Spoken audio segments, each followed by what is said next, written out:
Noon, everyone, and welcome to the Rails Board meeting. I am Renee Leyva, President of the Rails Board. Hereby call this meeting to order on Friday, August 23rd at 1 o'clock. Yay, on time. Emily, could you please do roll call? Monica Caldecott. Here. Jean Carroll. Here. Jennifer Cutchall. Anupam Goel. Here. Gwen Gregory. Here. Diane Hollister. Here. Jennifer Hovanek. Here. Amanda Kowalski. Here. Renee Leyva. Here. Julie Milivek. Here. Emily Porter. Alex Vancina. Vanessa Villarreal. Karen Voidick. Here. Catherine Yanikowski. Here. And we have a quorum. Thank you, Emily. Next item is the recognition of guests and announcements.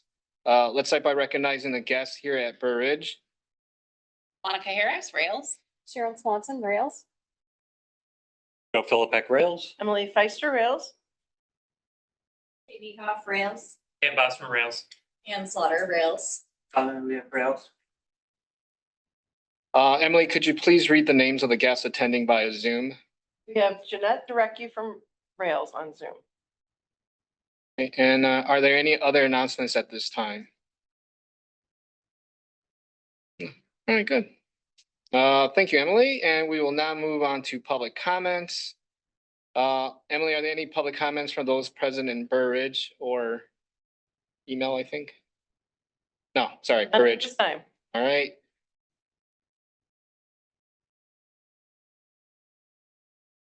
Are there any public comments from Zoom participants? None that I've heard. And by email? I received no public comments. Emily, thank you so much. Very well. We will proceed to the consent agenda. The consent agenda includes the following items. 5.1 adoption of the agenda, the Rails Board minutes of July 26, 2024 special meeting. There was a correction. Emily did send us an email and everyone got a copy. We've updated the website. It stated that Gwen was present. Gwen was through Zoom for the regular meeting on July 26th. So that was already corrected. And then approval of disbursements for July 2024. Does anyone wish to move any items from the consent agenda to the regular agenda for further discussion? All right, if not, may I have the motion and a second to approve the consent agenda as presented? So moved, Karen. Karen, Gwen. Karen and Gwen, thank you. Emily, please call roll. Monica Caldecott. Yes. Jean Carroll. Yes. Anupam Goel. Yes. Gwen Gregory. Yes. Diane Hollister. Yes. Jennifer Hovanek. Yes. Amanda Kowalski. Yes. Julie Milivek. Yes. Karen Voidick. Yes. Catherine Yanikowski. Yes. And Renee Leyva. Yes. All right, next we have Sharon Swanson with the financial report. Thank you, Renee. So you'll find the financial reports for the month of July. The July 31st general fund unassigned cash and investment balance was approximately $23.8 million as of the end of July. This would fund approximately 20.1 months of budgeted fiscal year 2025 operations. General fund revenues through July of a little over $1.7 million were just over $750,000 of below budget. This is primarily due to lower than budgeted EBSCO group purchase revenues. So Rails had budgeted conservatively for the full EBSCO purchase of $1.5 million. That was including what eventually became included in the statewide database package. But given that EBSCO was selected as the vendor for that, the actual reimbursement revenues are much less than the budgeted amount. Rails is offering new databases and packages that complement the statewide database package that is currently being offered and covered by the state. So that's what makes up the revenues that are recorded in that line. These revenues, just as a reminder to everyone, do not affect the bottom line since all of the expenditures for group purchases are billed back to the participating members in full and are offset in the e-resources expenditure line. And I did want to mention, due to a revision in the LSAP support grant for an open RSA position that was eliminated, the billing to RSA for the cost of their services that they receive from Rails in excess of their support grant amount was delayed until early August. So we'll see that revenue show up in August, but it will be less throughout the year because of that eliminated position. So that means RSA is paying us less, which is a good thing. These below budget revenues are partially offset by above budget investment income. So we budgeted a blended rate of 4.25%, but interest rates are currently running at an average of 5.39%. And this blended budgeted rate does include expected decreases that from last predictions should start in September, because we're expecting a 1/4 percentage point cut then, and then a few 1/4 percentage point cuts throughout calendar year 2025. So on a side note, I did also want to mention, and I know Monica will be mentioning this as well, that all 3 of our grants were just approved on August 15th and 16th. This includes our area and per capita grant, just a little bit less than $12 million. Also includes the L2 maintenance and development grant, which is separate from the APC grants. This was $104,283. And the World Language Cataloging Grant, which is $109,342. So we had good news this month, just very, very recently. General fund expenditures through July were a little over $1,944,000. These were $946,000 and change below budget due to below budget line with library materials expenditures. This was from, as I mentioned earlier, the EBSCO group purchase. Being lower than we had planned. This is also due to timing differences between budgeted and actual renewals for several other group purchases. We also had below budget contractual services expenditures. This is from the delay in receiving a corrected invoice from our Find More Illinois platform vendor for the first quarter of fiscal year 2025. We have now received that and paid it in August, so we will catch up closer to the budgeted amount in August. This is also due to the normal week's delay in receiving and paying our delivery outsourcing vendor. And also lower than anticipated surcharges from the same vendor. We have also had below budget vehicle expenditures from the normal month's invoicing delay in our fuel card from our fuel card provider. So July expenses are paid in early August, and June expenses are properly accrued into the prior fiscal year. So July is always just a little bit short, but we catch up as we progress through the year. We also had below budget professional services expenditures. This was due to timing differences between budgeted and actual consulting expenditures for various planned projects during the year. This includes our succession planning that we budgeted for. This includes the World Language Cataloging Translation Services that we received from Backstage Services. This is covered by that grant that I mentioned earlier. We are working to finalize the EDI review of the employee handbook, and the consulting expenditures are budgeted in this line. The Find More Illinois program consulting that we have in the budget, also our website accessibility audit, and several other things too are included in this line. And all of these below budget expenditures are partially offset by above budget buildings and grounds expenditures from timing differences between the budgeted and the actual lease payments, because we have to pay those in advance. So I did want to mention also during July, Rails received and paid $61,264 from the Capital Projects Fund. This was for the 11th of the 13 vehicles that we had ordered during fiscal year 2024. And we have received the 12th vehicle in August. Ooh. And we paid that this week. So we are almost there. And that was just about all that I had for all of you. Do you have any questions?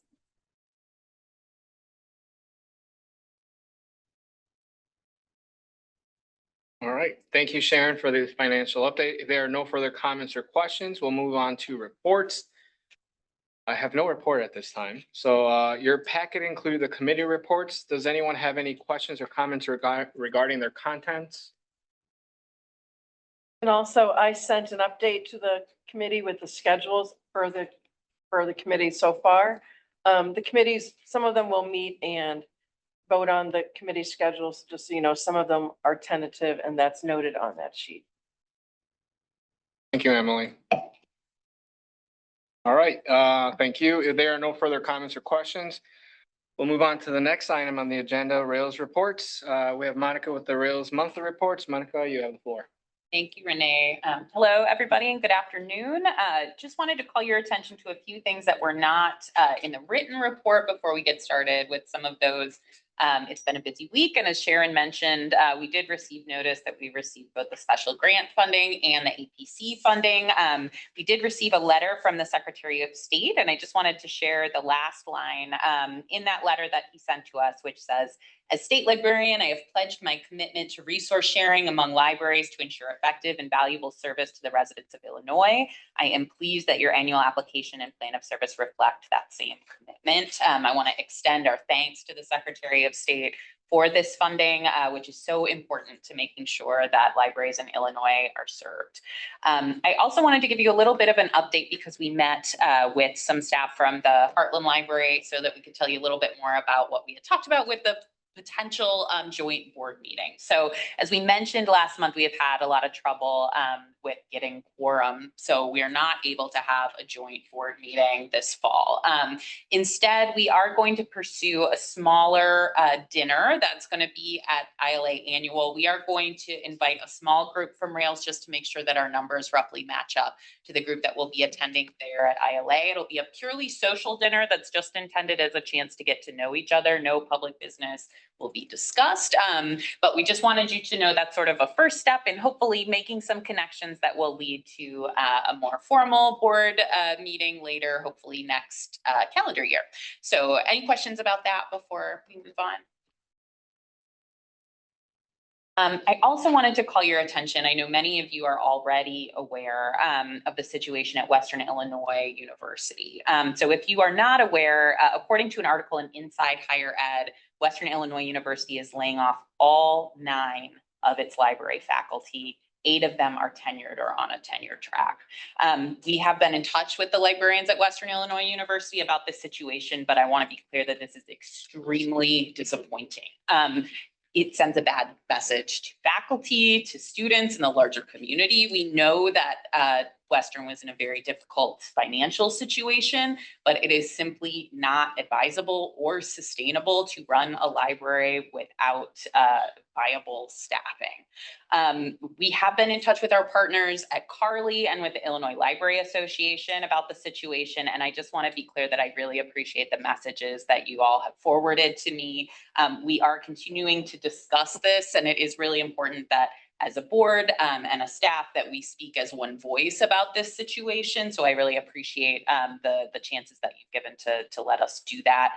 We are going to continue to work on discussions with our strategy and make sure that we are approaching this in a way that's hopefully helpful to those librarians at Western, but also to make clear to partners across Illinois just how important academic librarians are to the success of academic institutions. So I did want to open it up in case anyone had questions or if there's anything that you wanted to know. Yes, I have a question concerning the Western Illinois laying off librarians. Does this also mean that any of the facilities there at Western will not be used? Because they have what's a repository of all the children's books that are published. They get a free copy. And I know when I was a youth services librarian, we used to drive down there to Macomb to look at all of the books in that collection. And those types of repositories are scarce sensitive because I had tried to get one at Bradley, but they already had the one at Western. So does that include that repository of children's books? We don't know yet what their plan for staffing is. There are, in the article that I referenced that was in Inside Higher Ed, there is some discussion about whether or not it will be staffed in some capacity, but not by librarians. But as we all know, staffing a library without any, certified trained library staff is very difficult. So we're not sure, but we will continue to monitor the situation and certainly share more as we learn more. Thank you. Finally, we had a little bit of an unexpected situation with our facilities here at Burr Ridge. So I just wanted to ask Joe to speak to that a little bit because that happened just. Yeah, just a brief facilities update and one item specifically. So About a week or two ago, our emergency power generator failed during its weekly self-test. So we had Metro Power, one of the service providers, I think they're out of Makina, come out, and they, after looking at the unit, they're recommending that we replace the controller unit on the generator, which would be an estimated cost of around $8,000. So since that time, our building manager, Demond Warfield, has reached out to at least one other vendor to have someone else come out, take a look, see if they recommend the same sort of replacement and what costs they would estimate for that to be done. I do want to note that, and that should probably happen in the next week, to have another vendor come out. I do want to note that our facilities and capital needs assessment identifies our generator as being in the latter stages of its expected life span, probably due to be replaced in another 5 or 6 years. And coincidentally enough, we did budget exactly $8,000 to do a generator feasibility study in 2025, which would essentially look at that generator to identify, again, its conditions, its need, and give us some ideas on budget replacement costs for the generator. Now, I will also mention particularly for our new board members, I'll call out again that facilities and capital needs assessment that was done by Building Technology Consultants, BTC, about a year ago, a little more than a year ago. Some of you on the board at the time would remember we had Chris come out from BTC to give an overview and just a summation of that report. But if you're interested in looking at that, that's included in the February 2024 board packet, which you can find on the Rails website. Or we can make it easy and ask Emily to send it to you, just so you all have access to that report. But that is the update on the generator, and we'll of course keep you posted if there's any other developments. But we are working on that. Thank you, Joe. We just thought it was important. I know many of you spent a lot of time looking at that facility study. It is sometimes things happen to the building that are a little bit outside of our planning, but we know that we're going to be able to make sure that the building is in good working condition. We'll continue to let you know, but we just thought it was also a great reminder to be able to direct you to that study if you haven't seen it, and it will certainly come up again this fiscal year as we get further into the fall and look at our budget planning for next year. Wanted to make sure everybody knows that there is a Rails member update coming on September 4th. Want to encourage you to participate in that. There's going to be a presentation from Greg McCormick and Susanna Jones about the statewide resource package, which we know there will be a lot of interest in from members. We are also going to receive a report on how libraries of all types can advocate for school libraries from IL Executive Secretary Carolyn Kinsella. And Jeanette Durecki is going to be talking about the Agencies of Impact study, which you guys are going to hear about a little bit later today. We also wanted to make sure that you know that fiscal year 2025 Public Policy Committee for the Illinois Library Association met on August 5th. Rails did submit a joint proposal with Heartland, authored mostly by Ann Slaughter, who's here today.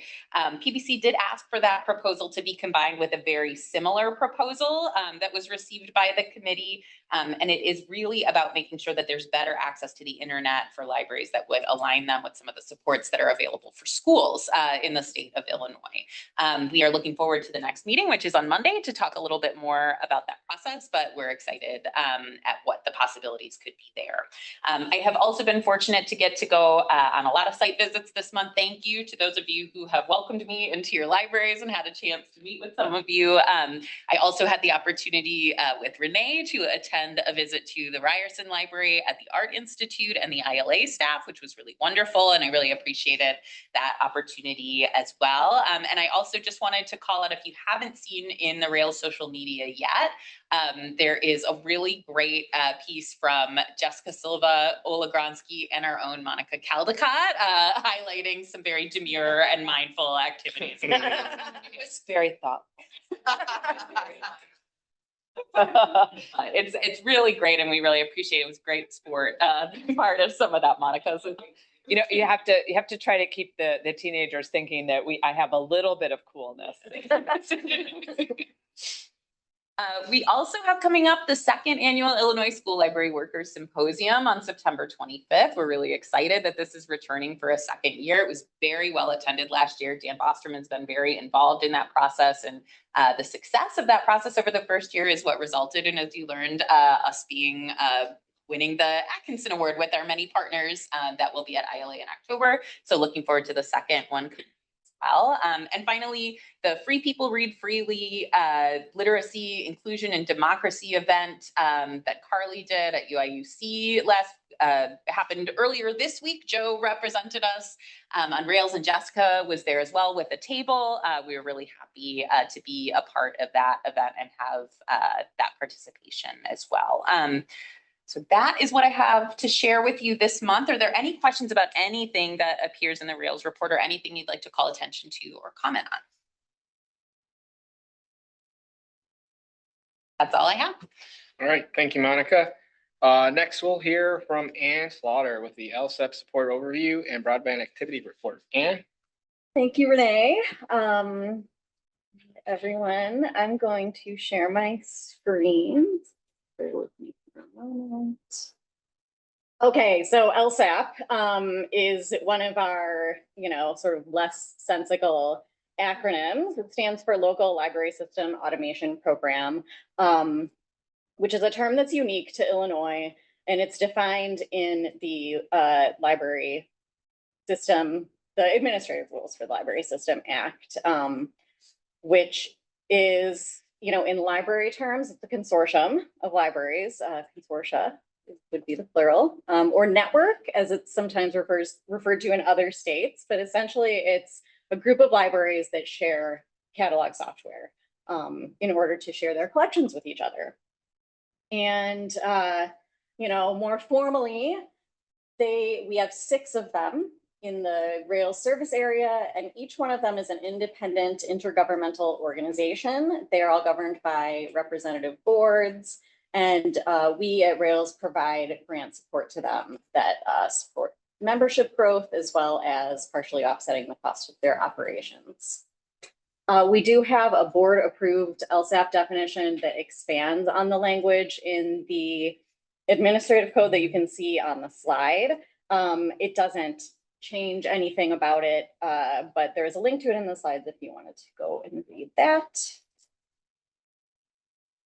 So the relationship between the LSAPs and Rails, kind of LSAPs as a whole, there's a lot of history to it. In the early days of online catalogs being available, the state library urged regional library systems, of which there were many more than 2 at the time, to start these catalog consortia. The software has always been very expensive, and so economies of scale are really valuable in this particular area of library service. So many of these groups began as departments of regional library systems. And so our ties have always been close and pretty interconnected. When it comes to the shared priorities that we have with these groups, it's our responsibility at Rails to ensure sustainable, equitable resource sharing. LSAPs sharing their catalogs and their collections with each other is a really critical form of resource sharing. Libraries meet the expectations of system membership that are spelled out in the in state code by sharing their resources. And, our delivery really helps to provide a foundation for that, because the libraries get to share their materials with each other at high volumes without directly incurring the cost of shipping. There's also a history, not just of LSAPs being staffed by regional library systems, but then there's also been sort of another set of groups that emerge kind of independently of systems. And when I started at Rails 10.5 years ago, we had I think 11 different groups. We're down to 6 plus Carly, the academic consortium. As a result, and that's as a result of several mergers. Some of them were re-merging from previous splits. And then we've got these independent consortia, some of which split off from LSAPs or formed themselves.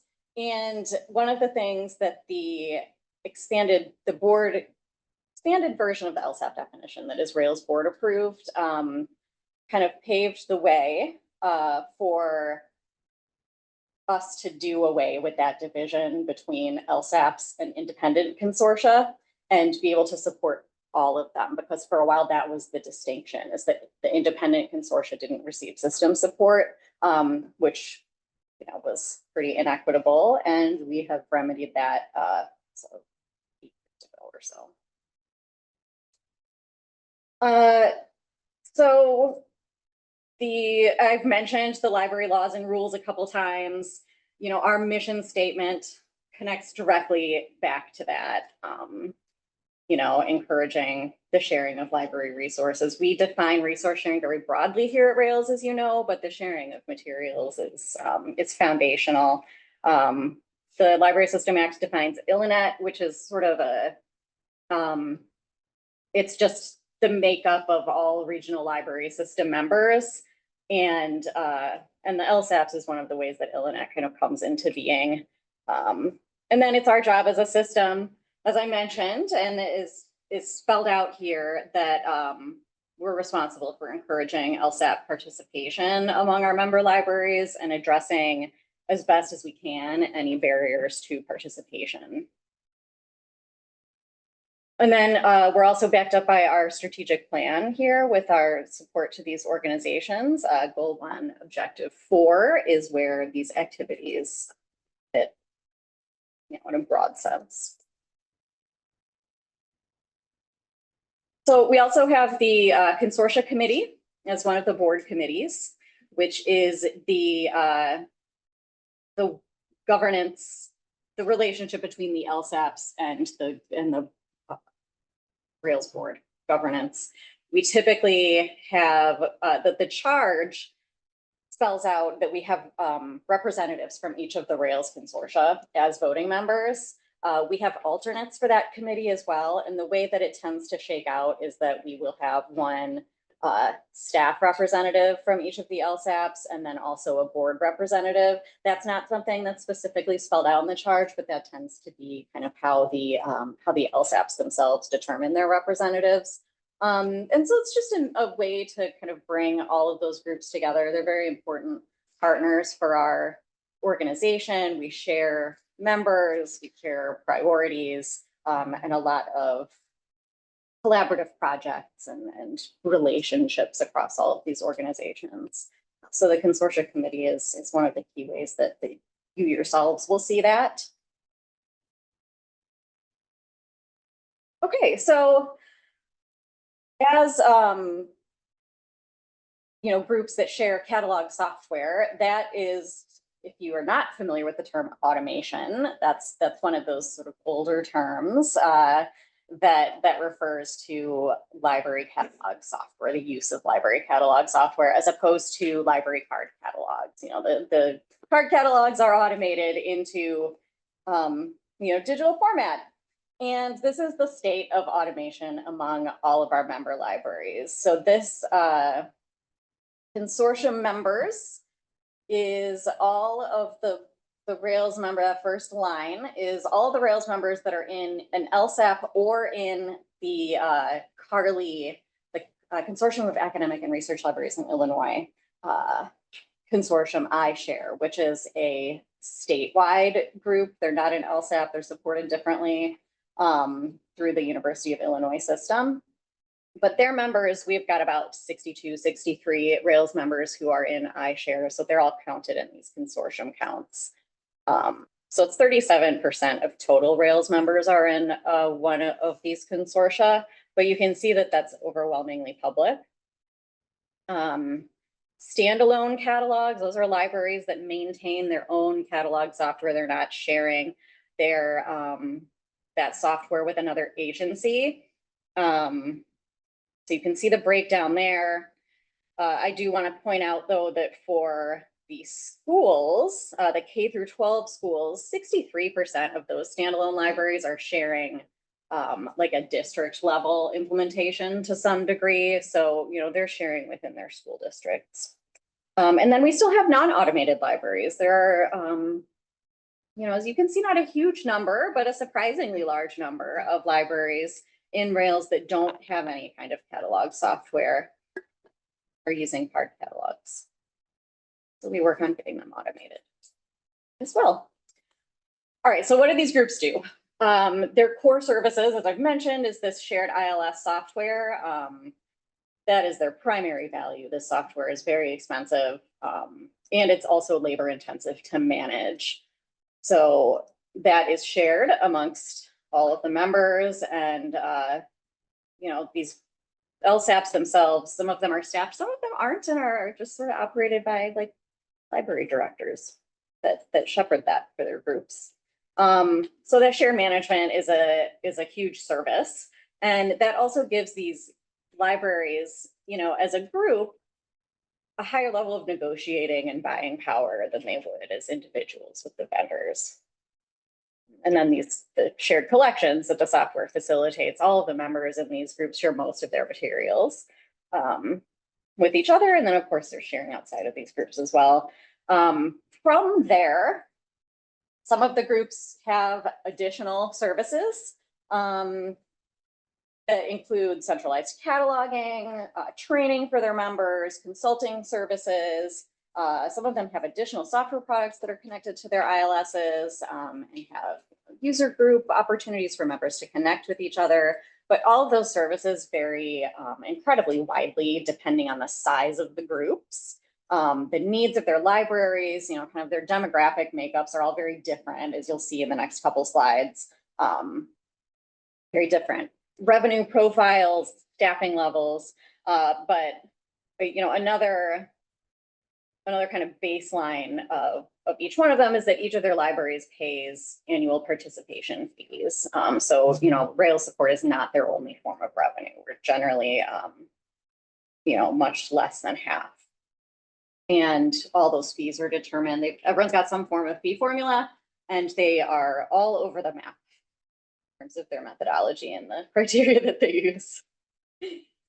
Okay, so this is really hard to see, and you don't actually need to be able to read any of the type on it. I just wanted to show sort of the geography of the LSAPs. I'm sure that you have seen this map before, and just the different colors for each of the 6 groups. You can see how they roughly share, or they roughly serve kind of defined geographical areas.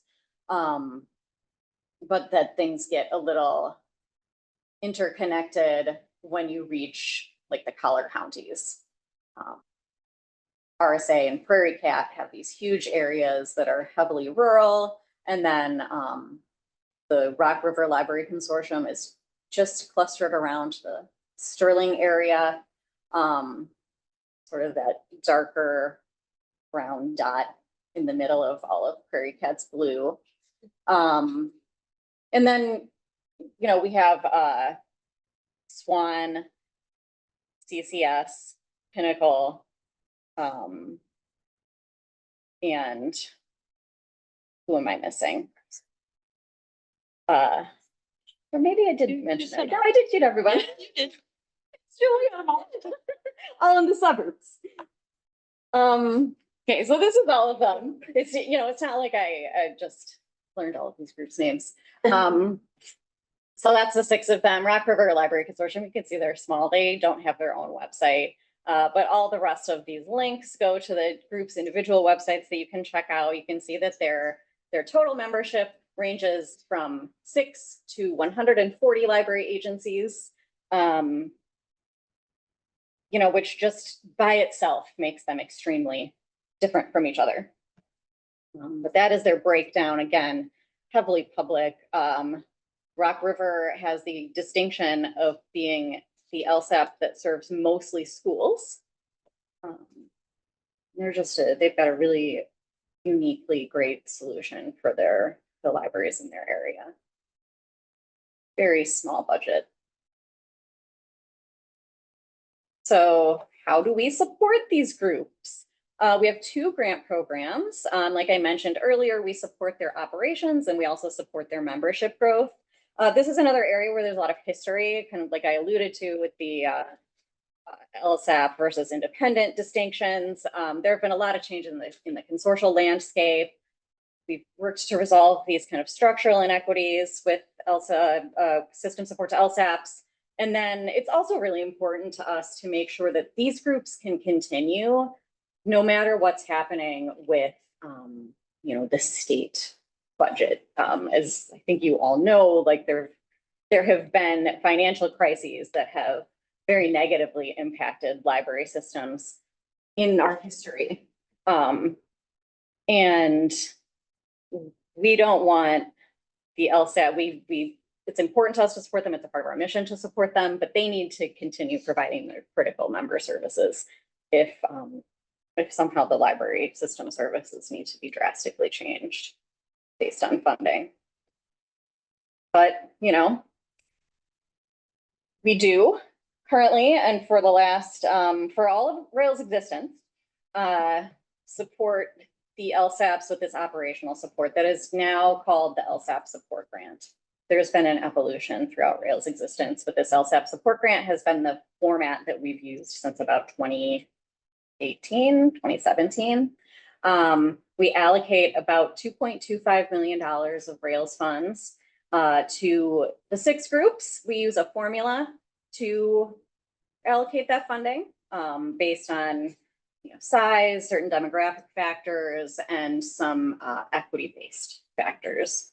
And you'll see that in the check register, the groups that receive financial support get quarterly payments from us on those grants.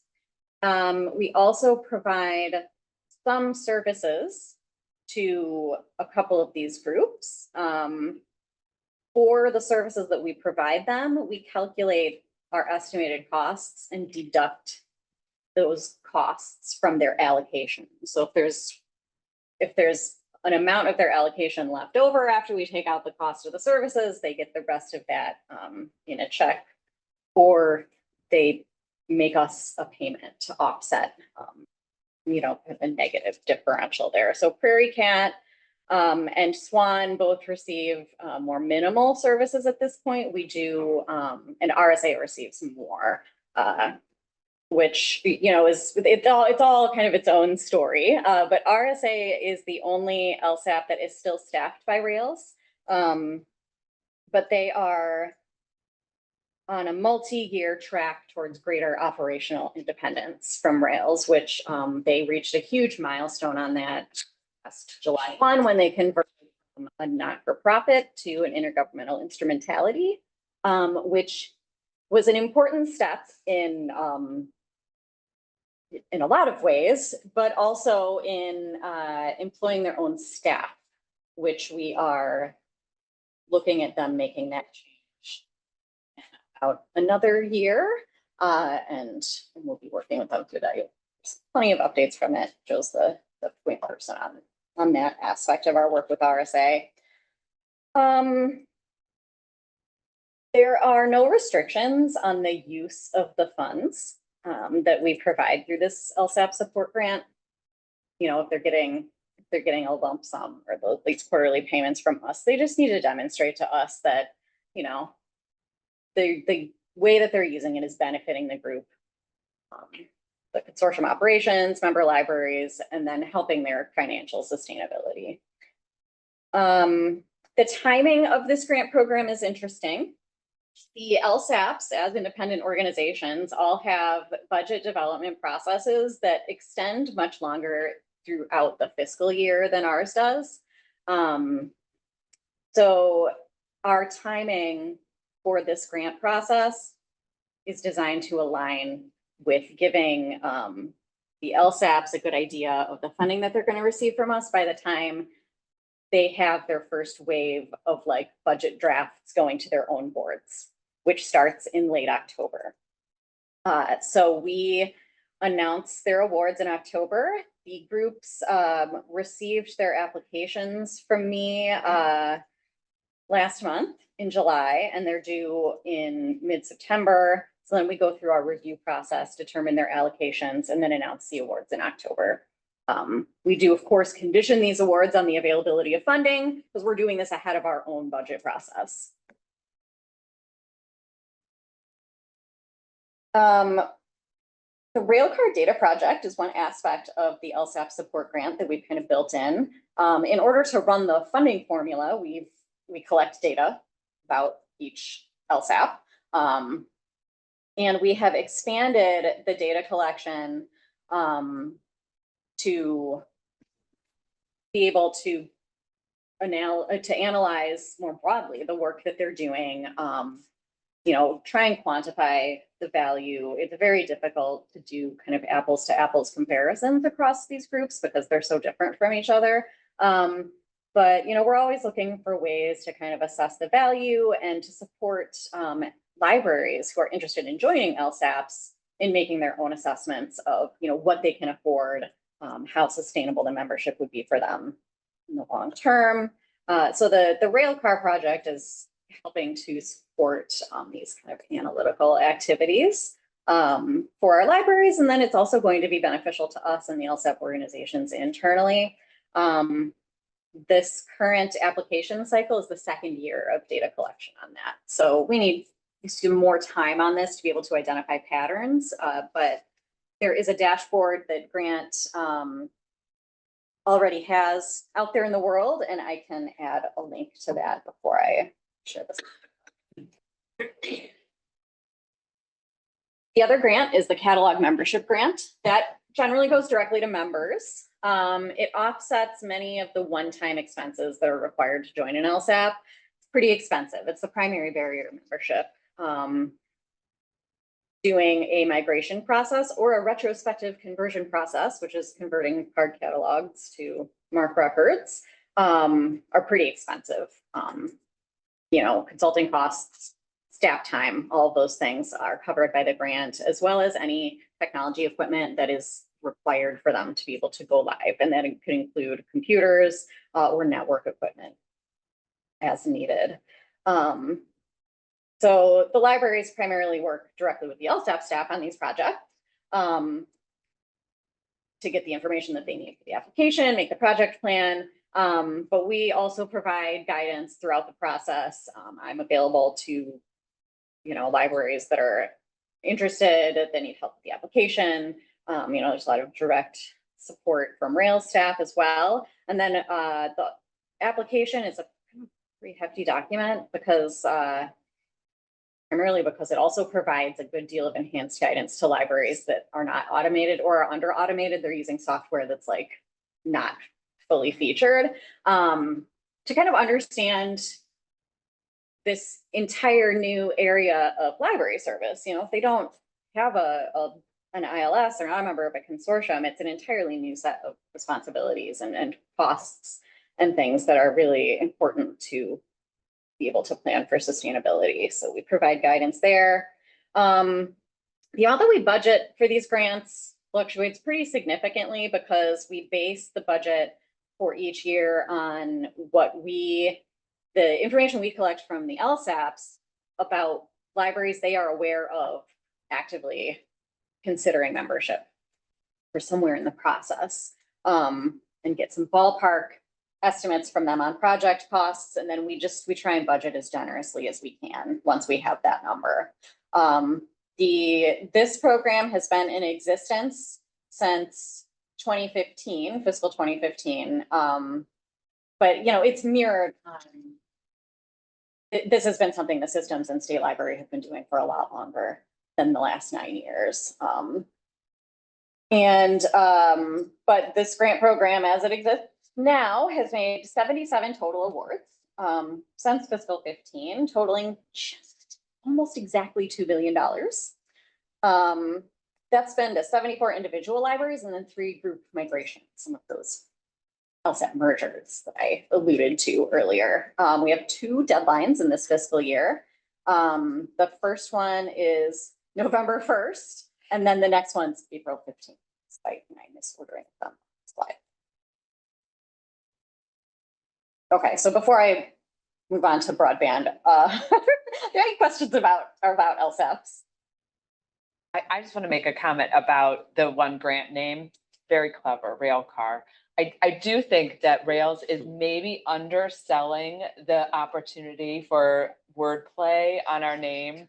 But when I see it, it makes me smile a little bit. I think those are people who are not only intelligent, but also have a little spark in them. So Very for whoever came up with Rails. All credit to Grant Halter, that was. All right. Just kind of a general question. So in talking about the variety and options for LSAPs we have in Illinois, how do we compare to some of the states around us? As far as like by population, by location even, like, are we a unique unicorn or is every state a unique unicorn? Well, every state's a unique, as expected. I mean, I think there are a couple different levels to answer that on, like Illinois. As you all know, like you're here, Illinois is it supports resource sharing very well, which not every state enjoys to the same degree. There are states like New York, Wisconsin, Massachusetts, off the top of my head, that just have kind of similar regional level services and multiple catalog consortia or networks in their states. Size makes a huge difference, I think, too, depending on the state. Some states it's very easy for them to just have one statewide catalog, and that's what it is. And others are so geographically separated that it doesn't make a whole lot of sense. So it really is. One thing we see very commonly at the public library level, when we have people move into an Illinois community from out of state, they are very surprised that they have a home library. Like they're used to saying, oh, I live in New York, for example, and I think, or California has a state library that does a lot of that stuff. So they're like, oh, you mean I have to go to, or a countywide system even. I know some places do that. And I think that that's an interesting thing to consider too, how LSAPs are sort of tied to card distribution in Illinois, and accessibility again is a big part of that because that card guarantees you quite a bit. So. Yeah, and that really brings in a lot of, issues that are much bigger than an individual LSAP or even a library system, with how library funding works in Illinois and service areas. And I mean, you said this sounds like a great program, and I'm glad we're funding all these libraries and LSAPs to make them work better. I don't have a sense of, are we helping encourage them to do better work? Are we saying, here's how you're performing in your neighborhood and we can get you to do better by X? We're highlighting principle. It sounds like we're not being very judgmental or evaluating quality of LSAPs. We're saying, hey, you're doing what you're doing, that's great. Is there any work to help them improve the service you're giving or giving it a higher value to member libraries? So we're hoping, and I think that Railcar will be a great tool for them in kind of assessing at least their inputs in comparison to the other groups, and to look at their services in that way. They all have their own strategic plans, and being independent organizations, I think a lot of that, and they are absolutely like dedicated professionals. I think unbiased opinion, they're all like doing their best to do amazing work. So it's not something that I think Rails has ever felt the need to kind of shepherd for them. But we also do provide, like Railcar, I think will be a useful tool for them, and that's intentional on our part. The consortia committee is an important mechanism for, all of us to be at the table and talking about our approaches to things, oriented towards that continuous learning and improvement perspective. So yeah, I don't know if that gives you a sense. It's great. There's 7 of them, 8 of them. Six. There's 6 of them. So that's great, but they all can't be the best in all dimensions. And so I suspect there's a lot of local customization that has to be happening. But I can't imagine they're all learning from each other at a rate that we'll be satisfied with. Or if it's maybe Railcars that'll give me our modality to measure and then say, hey, guys, here's how you do better. That's the place, that's when you. Yeah, I mean, yeah, I think like the latter, and also, to the point about how different they all are, like a lot kind of comes back to that. They're all using different software platforms, which really drives a lot of how their operations and activities look. Because it's so that software platform is so central to what they do. They are serving different groups of libraries, the different sets of priorities, different needs. And some of them are, again, reflecting the different resource levels of individual library agencies that plays out in the LSAP organizations as well. And the landscape, I'm sorry. Go ahead. And the landscape of these integrated library system softwares, the what is available by the vendors really kind of drives the levels of service that are available from within there. And within that kind of vendor landscape, you've got a handful that are really focused on the big consortia. So, your Prairie Cat and Swan and the biggest ones. And then you have some vendors that are very much cater toward like the school libraries, like TFC and those that, so the members of each of these consortia get together and vote on, there's whole processes on selecting those vendors, and that really does drive those service levels. But all the time, there's no more vendor selection. The 6 have their own vendors, they're done. Well, they change periodically, which is its own, because these are called migrations and they are their own special hell for One horse. It's like an understatement. It seems to be fairly typical that we last about 10 years on a particular platform, and then we Shake it up. and then we have to shake it up and do it all differently again. So yeah, the consortiums themselves are always looking for that next great thing, and that's where it tends to come in, is when they're looking at their platform and selecting it, and what has risen to the top as the deficiency in their software at that time. Every time. Every time. My favorite software was the last one I had. Yeah. It usually is. I think this is so interesting because this is what speaks so specifically to the sort of unique situation that we have in Illinois, which kind of speaks to Jennifer's question. It's when we talk about Illinois as being a local control state. Every community has a different idea of what their library should look like, what the resources for it should look like, what a highly resourced library should look like. And the consortia have to reflect what their own members are asking for in terms of those services. So in terms of being able to even share what best practice is, it's going to look really different, sort of consortium by consortium and library by library, and all those decisions have to be done. So it is extremely complex, as I'm sure you can hear in this discussion. Yeah. And the difference. Swan and CCS are very much suburban. And then you have, RSA and Prairie Cat that are very much these smaller libraries. So. And being part of Prairie Cat's finance committee, there's so many discussions. It's obviously too, we represent a lot of the rural side. So a lot of it has to do with what can our libraries afford? And then with the platforms, some platforms are made for states that only have one library system. So that's easier on them. But right now, Prairie Cat has a system that needs to then work with multiple libraries. So then they have to modify their platform to fit us. But that's the platform we can afford. And so even now, Sharon knows this, the discussion of like, well, how do we say for in 10 years or 7 years about a new system migration? And then where do we go from there? And how do we see technology change? And what can we offer to our patrons? There's so many pieces to the puzzle, but I think being part of Rails and you being here by asking those questions, people who are joining us through the recording are able to learn from that and those questions. So thank you again for asking those It's a questions. big chunk of our budget. so Yeah. Mhm. Yeah, Yep. yeah, most definitely.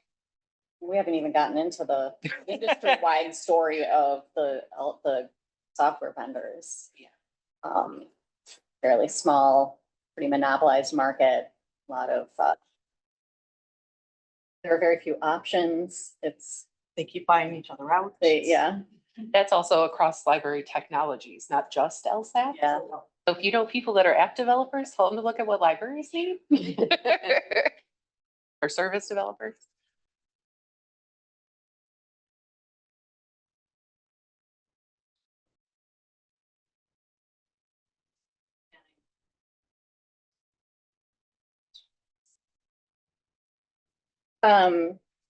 So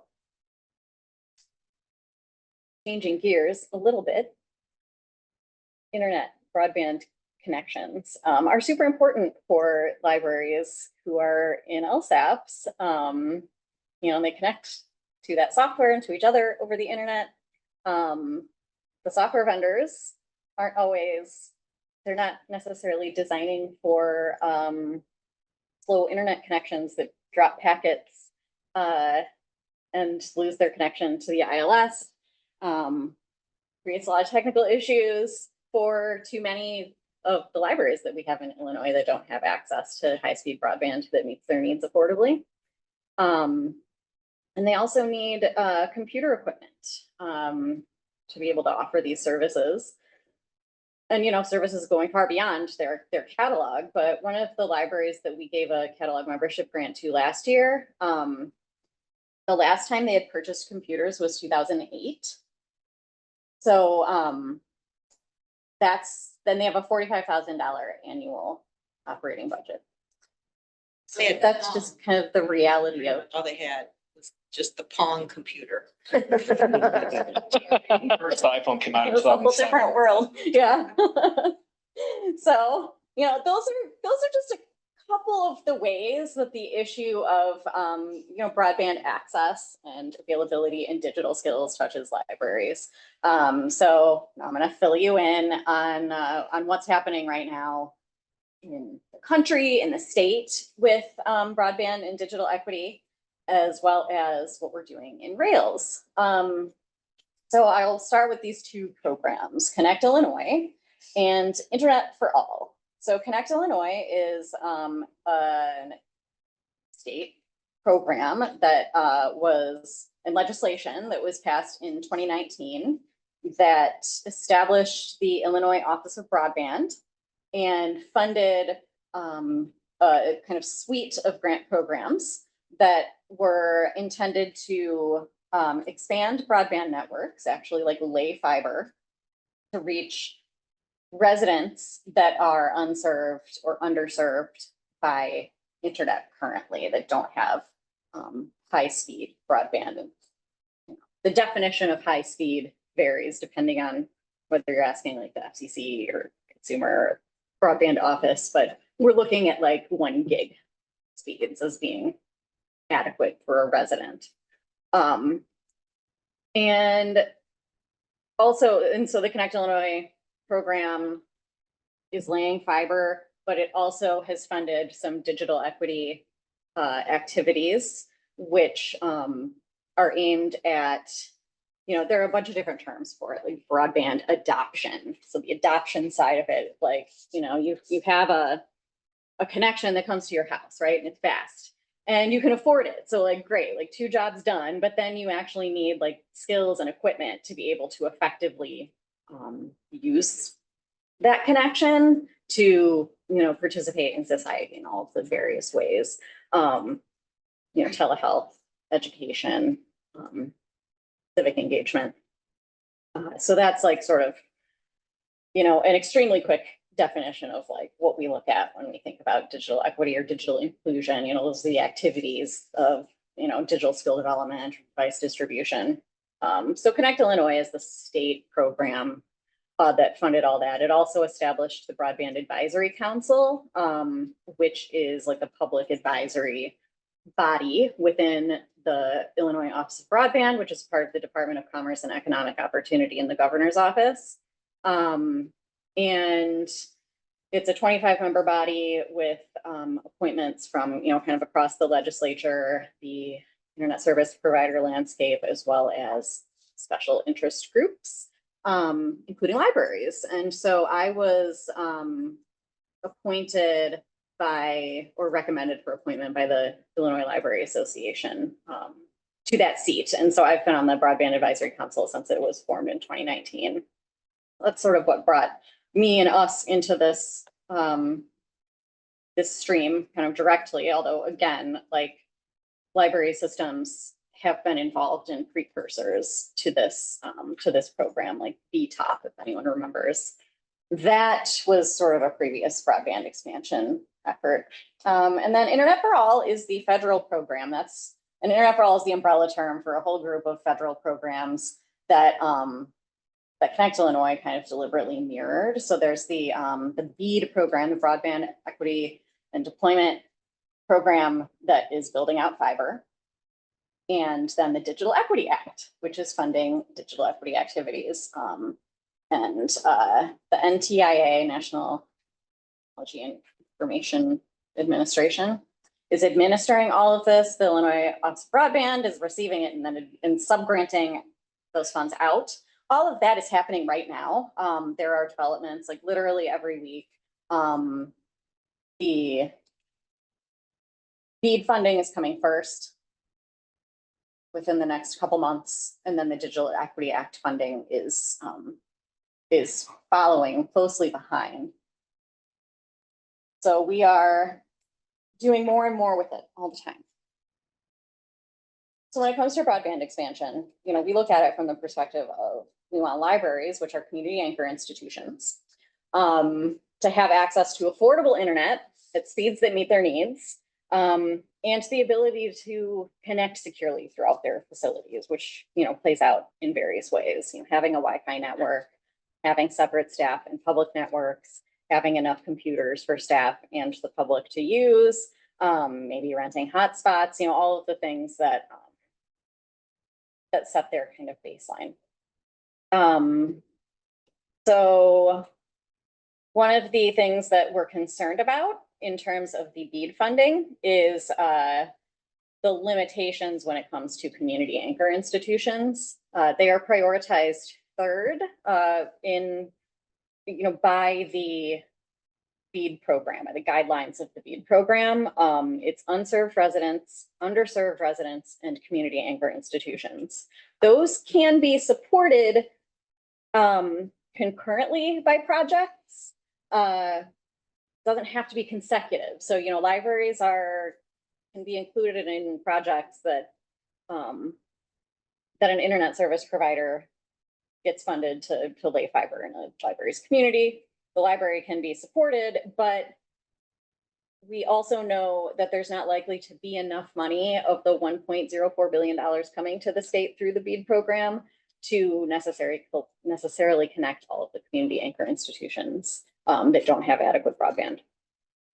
So, that's one of our concerns, and one of the things that we've advocated for and continue to advocate for actively. One of the flags here with this broadband expansion effort is there is some work and funding required to make sure that this actually ends with libraries all being connected to high-speed internet. There was a challenge process to at least ensure that the broadband maps are accurate. The FCC maps overstated access.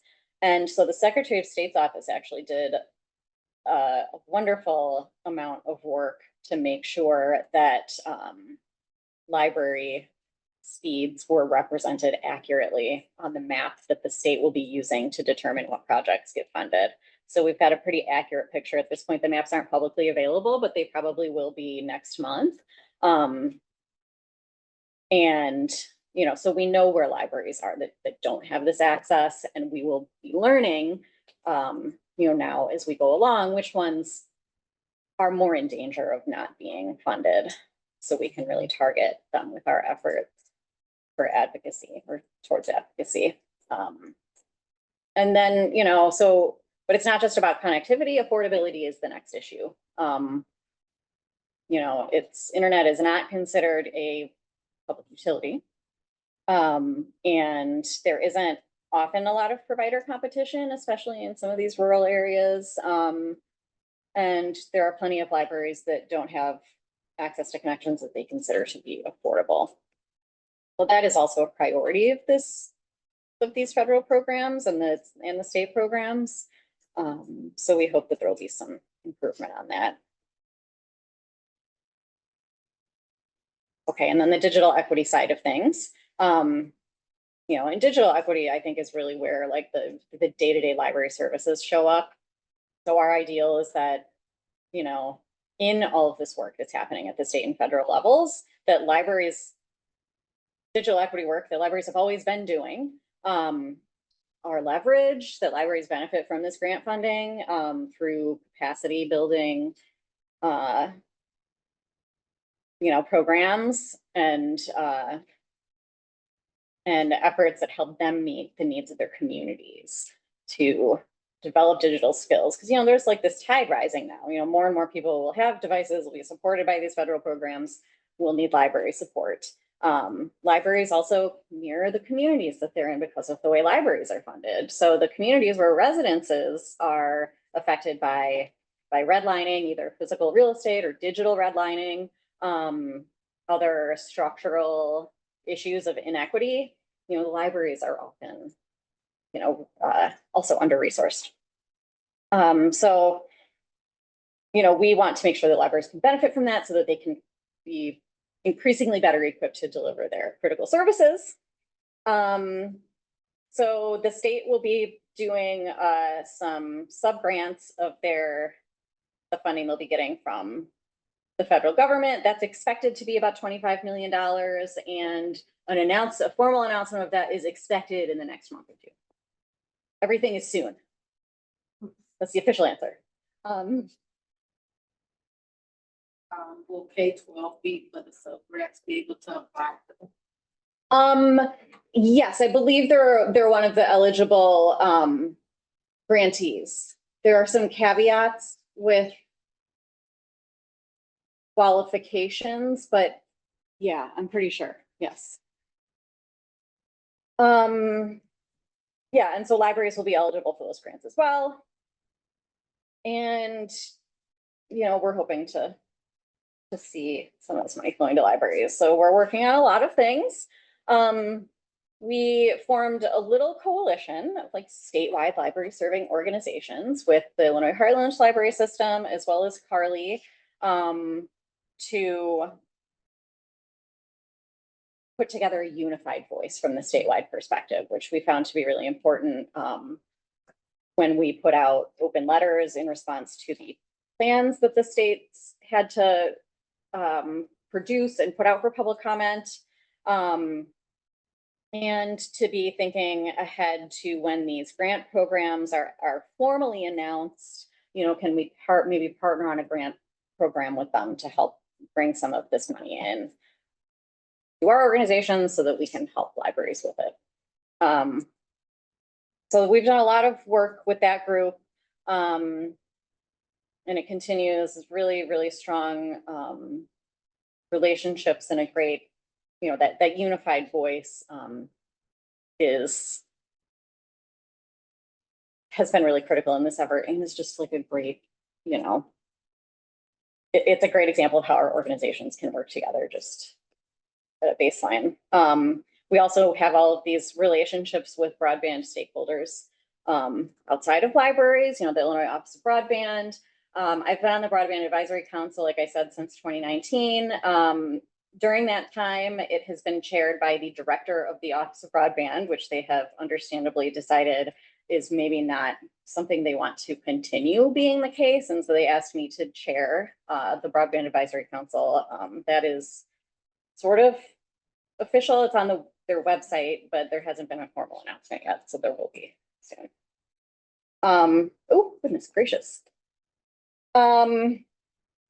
They also have a research and community engagement partnership with the University of Illinois system known as the Illinois Broadband Lab. A lot of great data work coming out of that group, as well as partnerships with universities under the umbrella of what's called the Broadband Ready program, through a regional model that covers the state. And there are a lot of county efforts happening, and we have particularly developed relationships with Cook and Lake counties and their digital equity departments and directors. We also do a lot of work to just kind of promote and amplify messaging from the above partners or other smaller groups that come to us that want to engage with libraries, and they learn about us, and we are a great stop for them to reach a lot of agencies. We're also engaged in legislative advocacy, like Monica mentioned in her report earlier. And we have a new digital equity networking group that had its first meeting last month. There's a listserv. If you're interested in that, it's on our website under the networking groups list. And there's a lot of continuing education opportunities on our calendar that relate to these issues. And you can find more information about all of them at our Pulse page. That's the first URL, railslibraries.org/broadband. We also have a broadbandforlibraries.com, which we established with that Heartland and Carly coalition to help get attention from libraries. And then our e-news often has related content as well. And that's what I have. Unless there are questions, and I'd be happy to answer.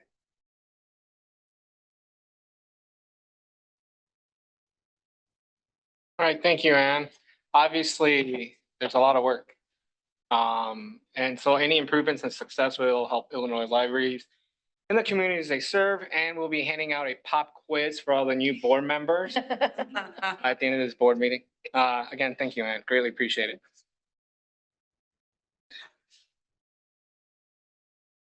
Now let's move on to the Illinois State Library report. No one is present from the state library. That is very unfortunate. All right. Thank you, Emily. We will now proceed with new business.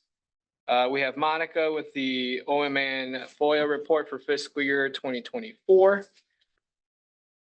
Thank you, Renee. So in your packet, you'll see just kind of a general overview of FOIA requests and then also OMA reports that were received. This is just informational. It's a chance for you to see what comes through that FOIA and OMA hotline that Rails supports for our members. So you can see the kind of number of calls that we've received. It also just gives you a general overview, as we noted, of the types of FOIA requests that Rails receives. So any questions, anything that you saw there that you'd like to ask about?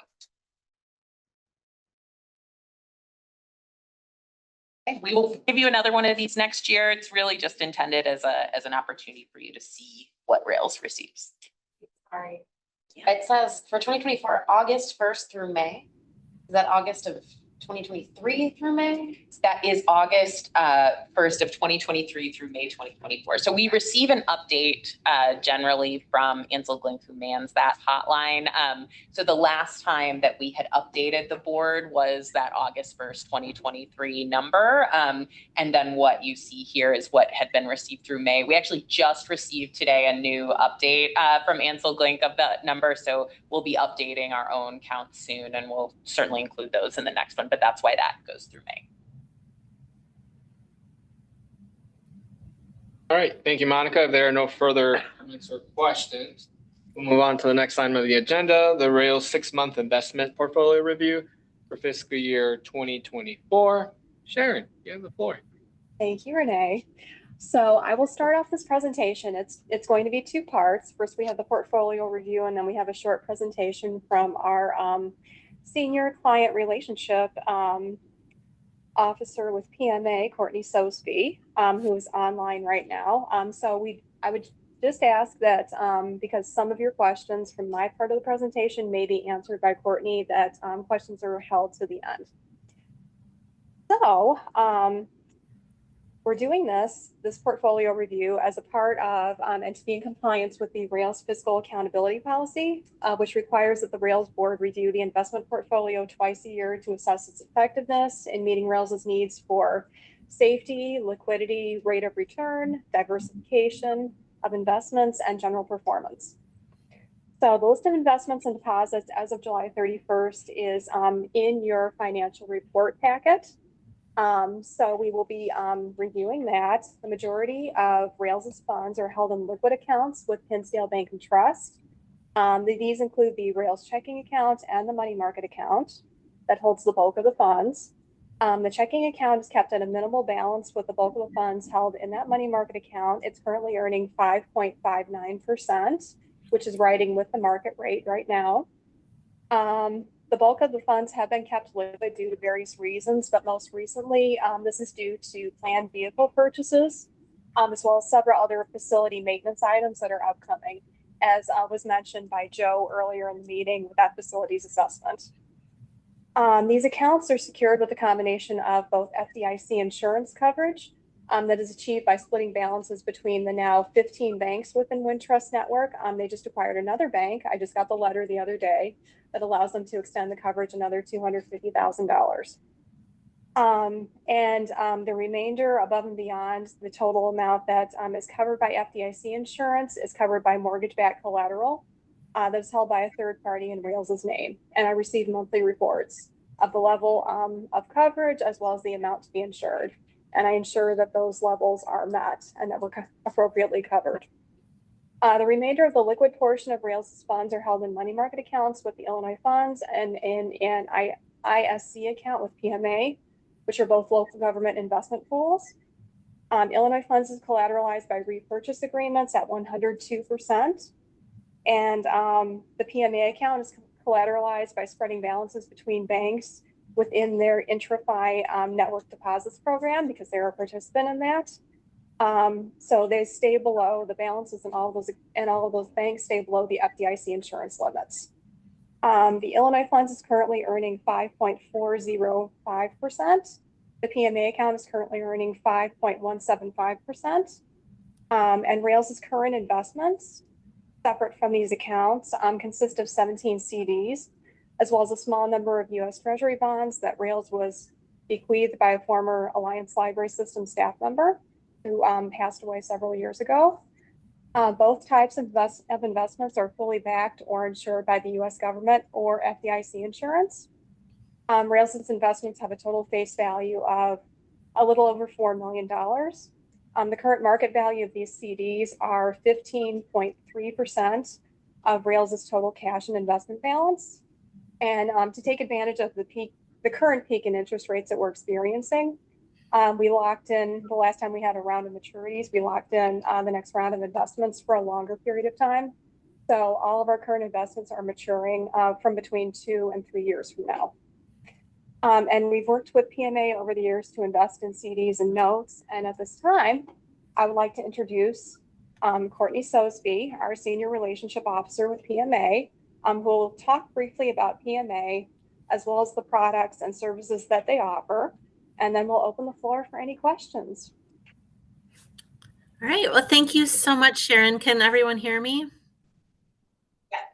Okay, perfect. I appreciate you having me here today to speak. As Sharon had mentioned, I have been the Senior Investment Advisor on the account with Rails. We have worked with Rails for 10 years now. We started in 2014 when Jim was there. We had met him at an ILA conference and talked with him, and he had brought us on board. So we've really enjoyed working with the group. And most recently Sharon over that time. So I do have a presentation to share with you guys today. I thought I would just talk a little bit about PMA and who we are and what we do. And, then if you guys have any questions, you can let me know. Let me try to do this here. Okay. So I have in this presentation an overview, like I said, of just who we are and what we do. And then I'll talk a little bit about the current rate environment and Rails portfolio. So PMA has been in business for 40 years. We're celebrating our 40-year anniversary this year. PMA Companies is made up of PMA Financial Network, which is our CD side of the business, PMA Securities, which is our registered broker-dealer, and PMA Asset Management, which is an active investment advisor. So all those roll up into our overall umbrella that we refer to as PMA. We do work exclusively with public funds. My group is specific to Illinois municipalities. So we work with libraries, parks, cities, villages, etc. We do have 165 employees to meet the ongoing needs of our clients, and we are in 8 states currently and planning on growing. Our overall assets under administration are $45 billion, and our asset manager has $28.6 billion as of June 30. So what I'm going to talk about next is iPrime, which is the investment platform that we invest our municipal clients through, and PMA Asset Management, the $28.6 billion, a portion of that is iPrime funds for our municipal clients. They manage the different funds that PMA operates for our clients. So iPrime is a AAA rated local government investment pool that we created in 2019 for our Illinois municipal clients. It's very similar in makeup to Illinois Funds and works the same way as Illinois Funds does. We do have 164 participants in iPrime, which Rails is one of them. And iPrime consists of representatives from different Illinois public entities. So we have 5 participants that are members of the iPrime board. And the library representative is Megan Millen from Joliet Public Library. As of June 30th, iPrime was at $1.85 billion. And I think currently we're right around 1.95. So hopefully we're going to hit that $2 billion mark this year. The benefits of using iPrime is that you can have multiple sub-accounts under one master. So right now we have a general account set up for Rails, but if you wanted to create additional sub-accounts to invest dollars in a segregated manner, we could do that and then report those to you in a comprehensive report at month end. We have an online government portfolio system, which we refer to as GPS, and that gives you access to all of the data of your portfolio, your confirmations, your month-end statements. You can also go on GPS to transfer money in and out of your liquid account back to your local bank and or transfer between sub-accounts if you have multiple sub-accounts with us. iPrime gives you the benefit of doing ACH deposits of state and local revenue into the fund. So if Rails ever wanted to consider redirecting deposits into your iPrime account, we do have that capability. We also can do online wire transfers and internal transfers in and out of the account. And this year we just added ACH credits and debits as well. So you can wire and or ACH in and out of the account. And then everything sweeps into the cash account that Sharon was mentioning, which is called iPrime Investment Shares Class, which is our liquid account that rolls into an overall investment platform where we invest CDs and other types of investments, which I'll talk about in a minute. The current 7-day effective return on iPrime as of yesterday was a 5.29. So it is definitely getting a current competitive market rate on liquid funds. And we do keep the liquid funds in this account pretty low, as we do invest most of the dollars into a laddered investment approach that I'll talk about in a minute as well. The services that are offered through PMA and iPrime, 3 main services in addition to investing. We do cash flow analysis. So for our participants, we can look at your historical revenues and expenses along with your budget, and we can come up with a formal organization in document form of inflows and outflows looking forward for 2 years. So this will give you an idea, looking forward, where your low points are at during your fiscal year and how much reserve dollars you have at any point in time. The goal of the cash flow is to develop an investment strategy that will help extend the duration of your portfolio. So any dollars that you don't need within the fiscal year, we can invest out a little bit further to try to increase interest return. And coming this fall, we're going to be rolling out our cloud-based cash flow, which is going to be accessible through the GPS platform I talked about. So you can actually go in and play around with variables within the cash flow to see how that affects the end result of your investment plan. So we're excited about coming out with that in a few months here. We also do bond proceeds management. So if any debt was issued for projects, building improvements, etc., we can help invest those proceeds to fund future project expenditures. We also report for IRS compliance, arbitrage reporting, and yield restriction reporting. And then we can help wrap up the bond issue when the project expenses are complete and assist with any IRS payments that you may have. And then the last product that we offer to our clients is investment policy review. So most participants, look at their investment policy at least annually.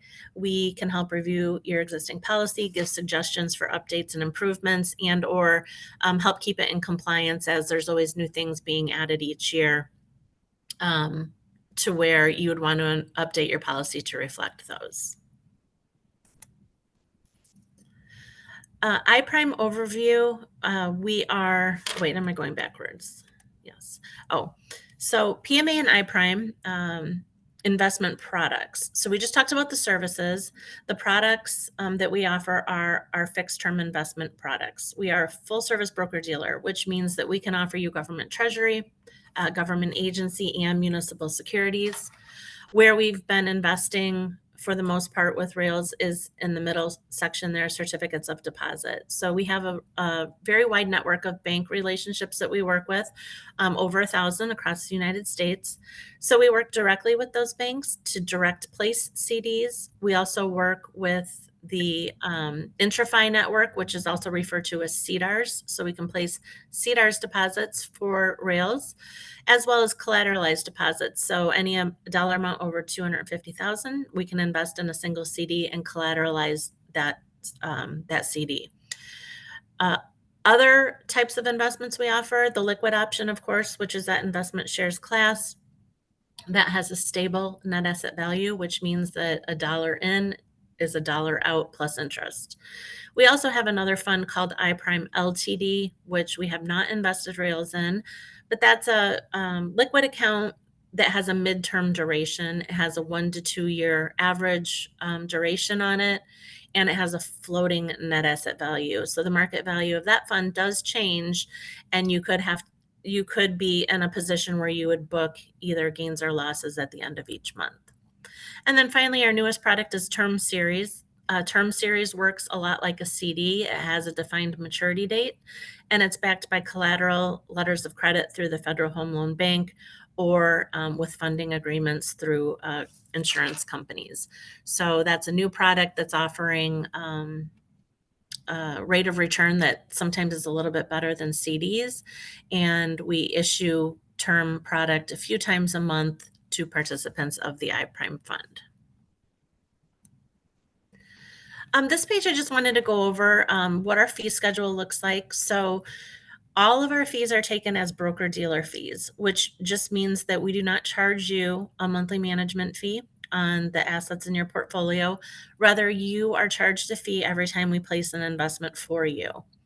The chart on the top lists down the left-hand side the types of investments, because the fee will vary based on the type of investment that we're doing. I'll focus on the FDIC certificates of deposit because that's typically on what we invest for Rails. So the fee cap is 25 basis points or 0.25%. And by cap, I just mean that we cannot take more than that on an FDIC CD, but we often take less. The goal of investing for our clients is to give you a competitive return. So depending on the gross rate we see from the bank and depending on where we need to be in the market, that will dictate how many basis points we take. But rest assured, we cannot take more than 25 basis points. Let's see here. Next, just getting into a little bit about the market. Over the last couple of years, we've been in a really great market, the best that I've seen in almost 30 years of doing what I do. So it's been a great, opportunity to increase interest return in the portfolio.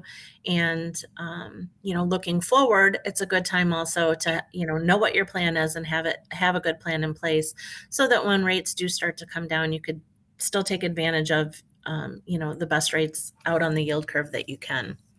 So what this chart shows is the current yield curve, which is the green line at the bottom. The middle orangish colored line was 6 months ago, and the yellow line was a year ago. So you can see over the last year, we've come down about 1% in that 1 to 3 year range for investment return. even a year ago, as well as now, we are still in an inverted yield curve environment, which means that the short-term interest rates are higher than the long-term interest rates. And you can see that on the left-hand side of the chart that, now that green line again, the short-term rates are above 5.25. And then as you go out further on the yield curve, we're at 6 months is below 5%, and 2 years is now around that 4% range. So in looking forward at what the Fed is going to do with cutting interest rates, the goal of the Fed's bringing down the Fed funds rate is to get that left-hand side or the short-term side of the yield curve to push downward so that the short-term rates will end up being lower than the long-term rates, creating a positively shaped yield curve, which we refer to as a normal shaped yield curve. And then this sheet shows the Fed funds probability. So right now the Fed funds is in the target range of 5.25 to 5.50. And with every Fed cut, they're looking at bringing that down typically a quarter basis point at a time. So on the left-hand side under meeting, you can see those are the dates of the next Fed funds meetings. And then to the right of it, where it says number of hikes or cuts, that shows what the market is anticipating as far as cuts for that, between now and that meeting date. So by September 18th, the market's pricing in 132%, which is, basically a guarantee that they're going to cut. They're going to do one cut in September. Then by November, they're saying 2 cuts. By December, they're saying 4 cuts. So if you kind of work your way down, they're saying in the next couple of years, we're going to see 8 cuts, which is equivalent to, 1.5 to 2% change in the Fed funds rate. So this just is, a look into what the markets are anticipating to happen. It's not a guarantee that it will, because if you look at a year ago, they were saying that a year ago or more that rates were going to be cut and nothing then had happened the whole next year. So, you do take this with a grain of salt, but it is what most of economists are looking at. And it is what the market is thinking as far as what rates are going to do. So we think that in the next year, by this time next year, that we will see rates in the, high 3%, and it will be more difficult to get or lock in a 4% rate in your portfolio. So that leads into my last slide, which is Rail's current portfolio. And the goal of this portfolio is to extend where we can to lock in additional interest income while still having maturities come due in intervals so that if you do need to take money back, you have the ability to do that. So we have in that kind of maturity column there towards the left, kind of in the middle, you can see that the maturities are every February and August. So February and August are the 6-month intervals that we try to set up within the portfolio. And the investments are anywhere from 1 year to 3 years is what we look at when we look at reinvesting for Rails. So most of the investments looks like all of them in here currently are either 2-year or 3-year investments, again, with maturities coming due every 6 months. We have maturities in 2025. Those maturities, when they come due, will be rolled into 2026 and out to the end of 2027. So we have some gaps to fill in between as maturities come due, but we do stick to this schedule of, every February and every August so that you have monies that you can tap into if you need it at any given point in time, but yet we are investing them at different points on the yield curve. So when rates start to come down, we don't have as much maturing that need to be reinvested in a lower rate environment. So we, have money out there now all the way out currently to 2027 that's invested in that 4% range. And, by this time next year, doing a 3-year investment out to 2027 is going to look a lot different, than what it looked like when we locked it in earlier this year. So the overall portfolio is at a 4.41%, which is a great return for a portfolio with investments up to the 3-year mark. And when those investments come due back in December, again, we roll them in based on where the current rates are at the time. For the long-term investment portfolios, our mantra that we follow is not trying to time the market. So when you have money to invest, we invest it at the given market rates based on the strategy that we've laid out in the portfolio. So while liquid rates are really great right now, they are coming down. So, we will, as the yield curve corrects itself, we will see liquid rates that are going to be lower than fixed term rates, which is, how they typically are in a normal rate environment. And within the next year, I would think we should be seeing more of that type of yield curve. And your portfolio is set up right now where it's going to look, it already does look really great as far as the return when we see these long-term rates coming down and the short-term rates coming down to match. And that is all I have. Does anyone have questions for me?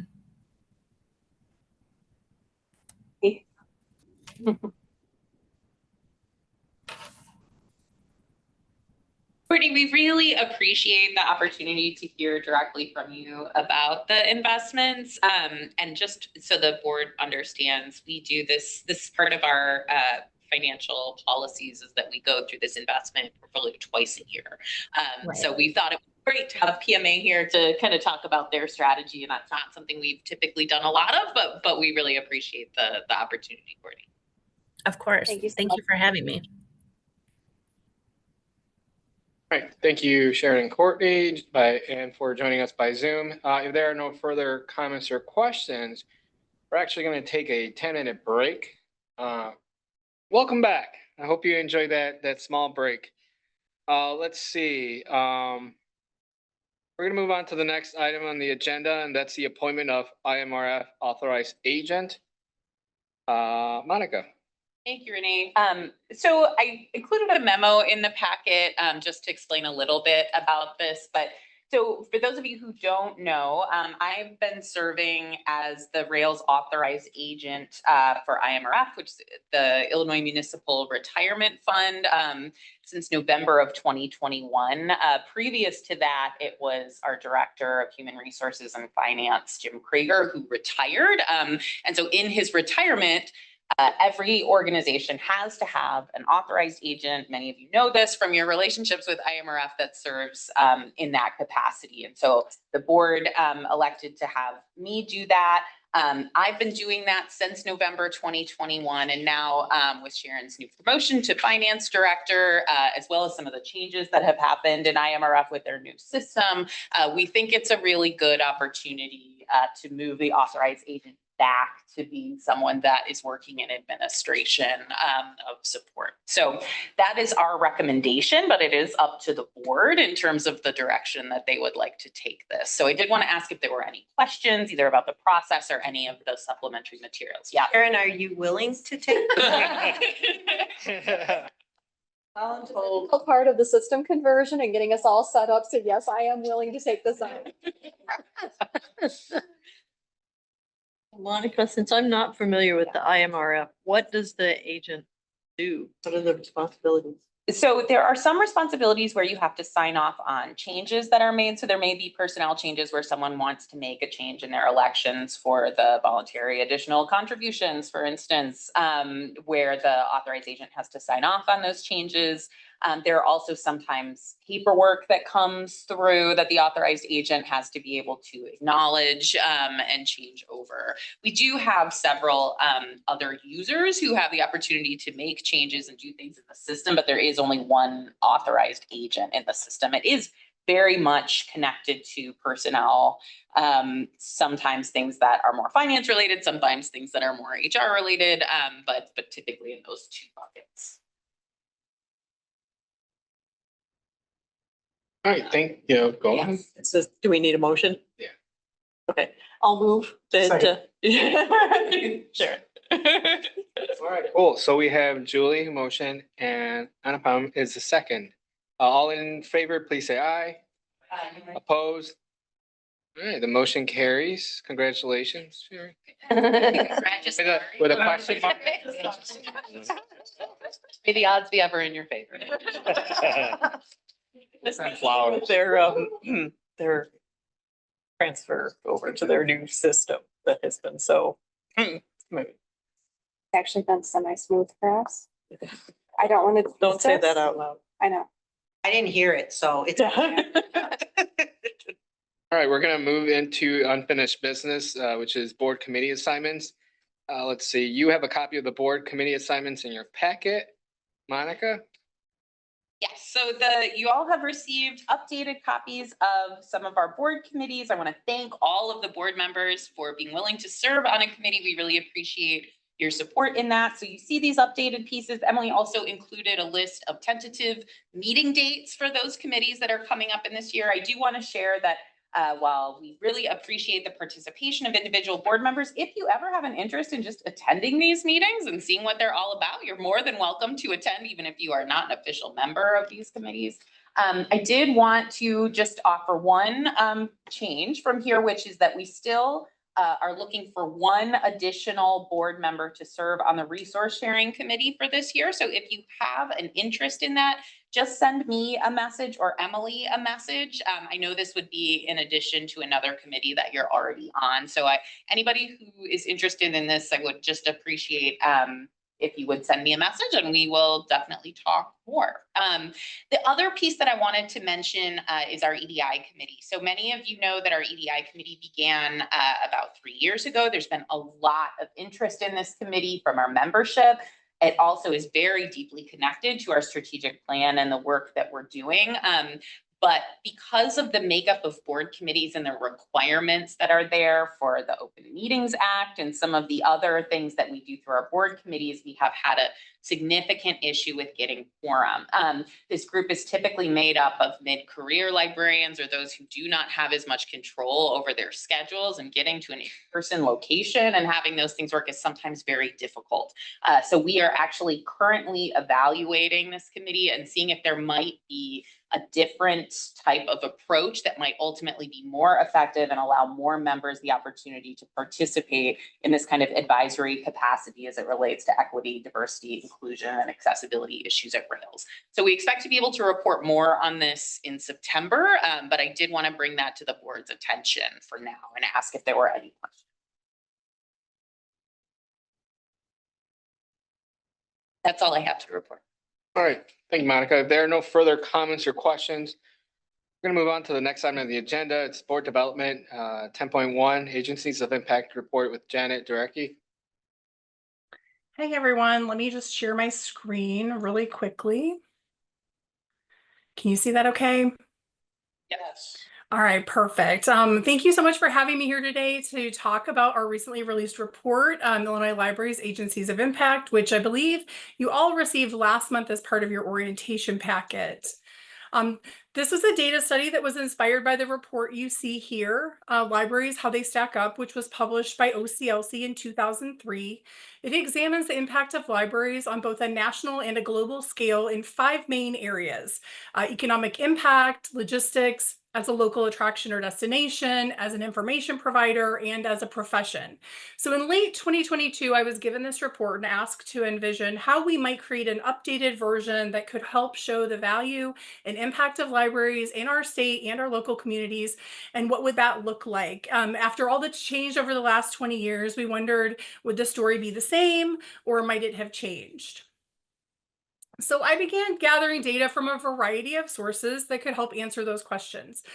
This was never going to be, unfortunately, as simple as finding the original data sources that they used and gathering current data, because a lot of those data sources are now obsolete.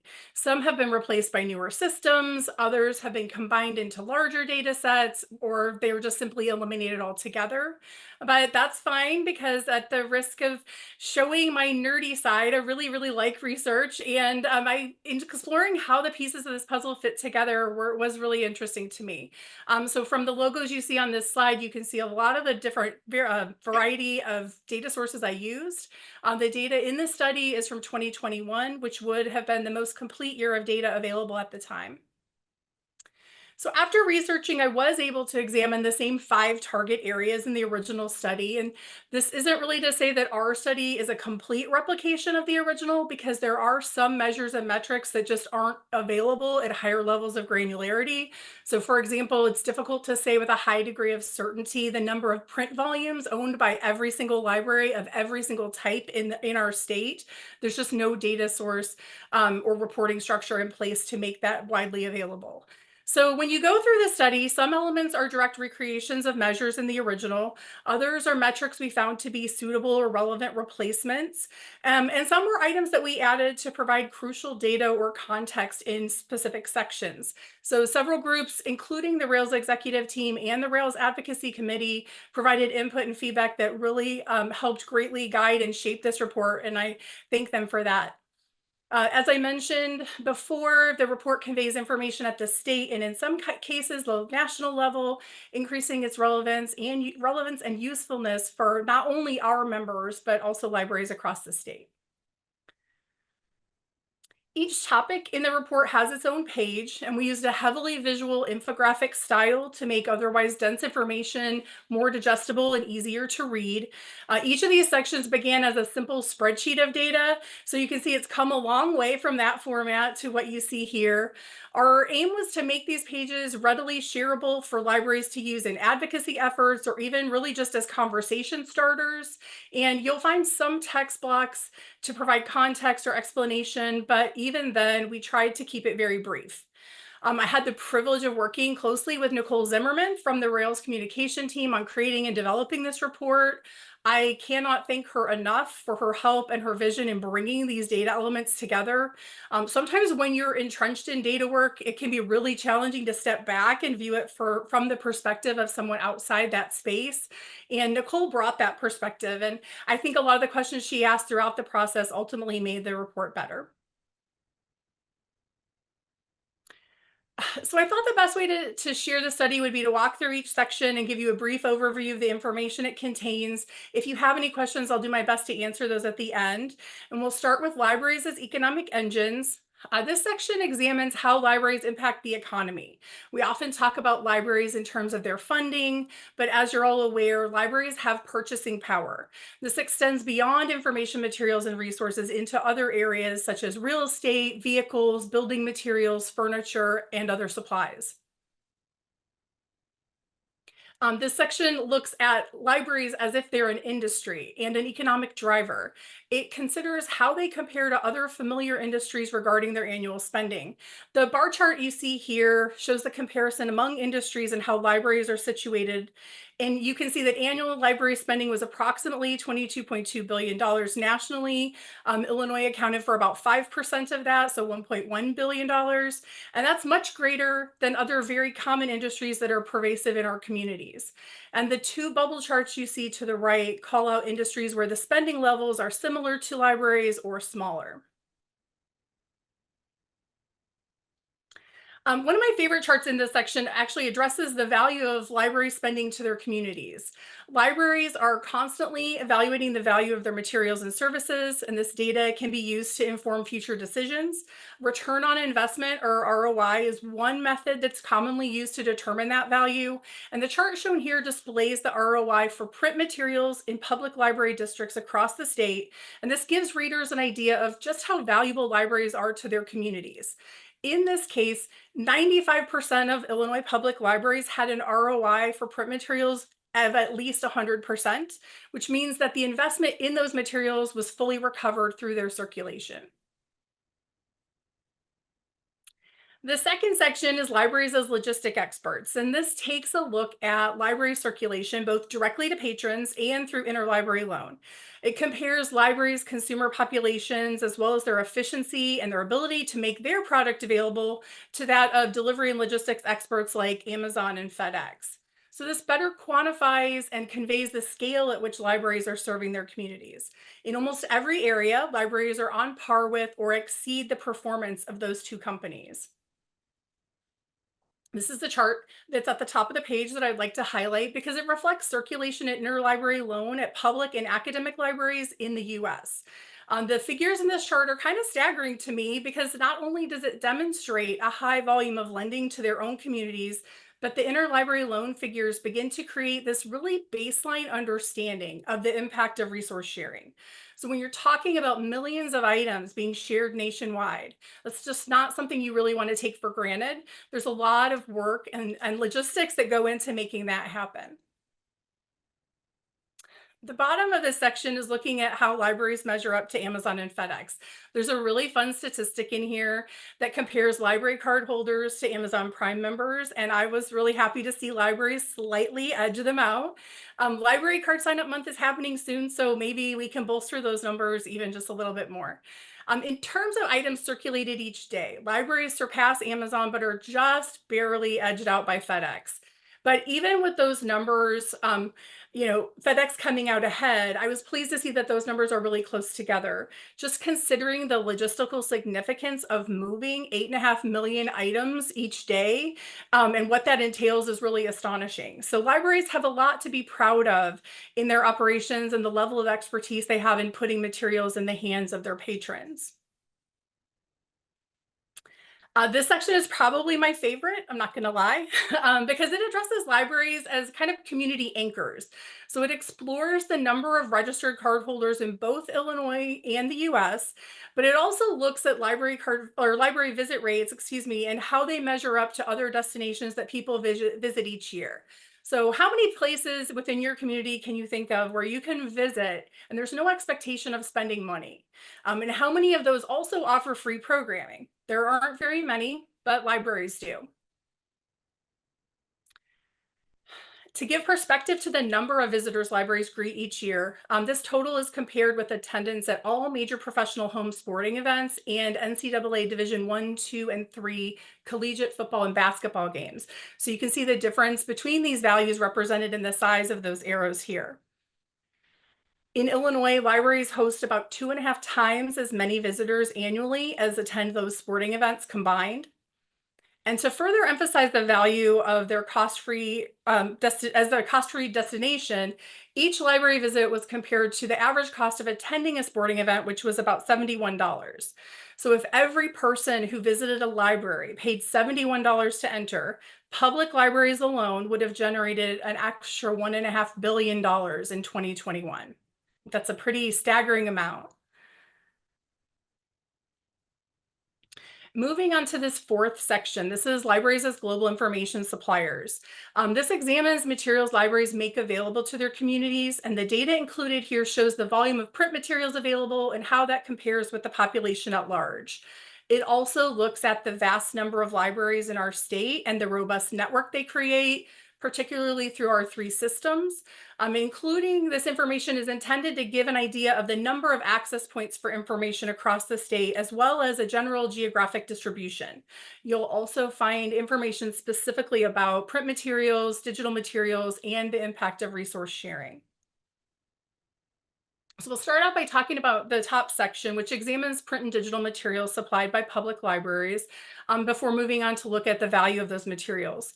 In Illinois, public libraries alone have enough print volumes to supply each resident of the state with 3 items. If you add in digital materials provided, each resident would receive an additional item, and 1/3 of the population could get a second digital item. We looked at calculating the print collection value using the volume for both public and academic libraries And then we multiplied that figure by the average cost of print materials for each of those library types. And this comes out to the estimated $3.6 billion you see here.